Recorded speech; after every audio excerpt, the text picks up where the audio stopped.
Conseil des ministres est tenu ce mercredi 13 novembre 2024 en séance ordinaire sous la présidence effective de son Excellence le capitaine Ibrahim Traoré, président du FASO, président du Conseil des ministres. Le Conseil a adopté plusieurs rapports en lien avec la marche de la transition.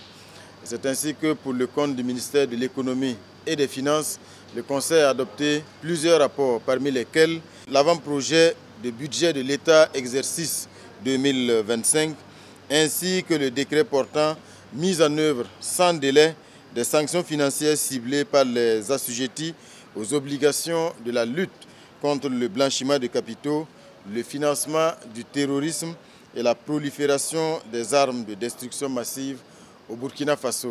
Et pour plus de détails sur ces deux rapports, j'invite ici mon collègue, le ministre Nakanabo. Le Conseil a examiné et adopté un rapport portant sur les sanctions financières ciblées dans le cadre de la lutte contre le blanchiment des capitaux et le financement du terrorisme. Il faut dire que depuis 2021, notre pays est sur la liste grise du GAFI. Donc, beaucoup d'efforts ont été déployés pour sortir de cette liste grise. Parmi les lacunes du système, il était ressorti la nécessité de regarder comment faire en sorte que les sanctions financières ciblées puissent être appliquées sans délai. Les sanctions financières des Nations Unies, cela s'entend.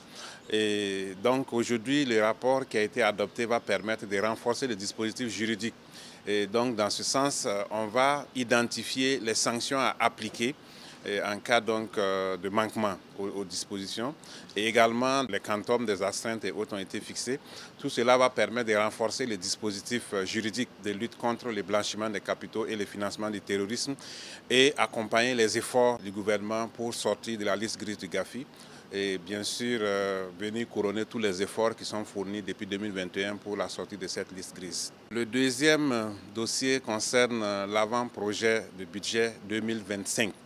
Il faut dire que dans le cadre, bien sûr, de la mise en œuvre des actions phares de la transition, il est important que le budget puisse être adopté pour que l'année 2025, on puisse appliquer toutes les actions qui ont été prévues par la transition. Et vous le savez, la transition a prévu 4 piliers importants dans le plan d'action pour la stabilisation et le développement.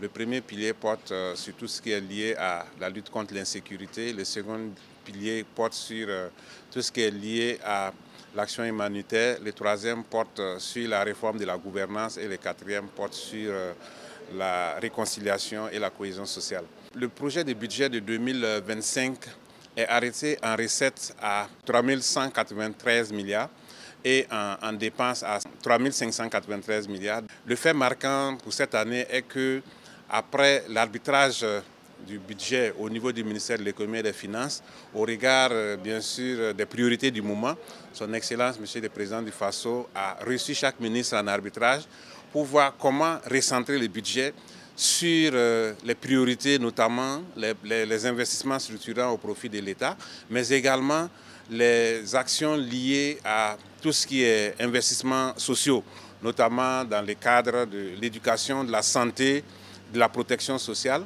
Donc cela a permis effectivement de réduire le déficit qui était de 3,7%, donc qui a été ramené à 3,2%, donc très proche de la norme UEMOA qui est de 3%.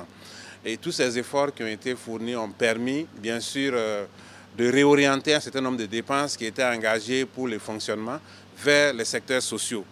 Vous avez l'initiative présidentielle pour l'éducation qui a été dotée en moyens suffisants pour faire en sorte de moderniser le secteur de l'éducation.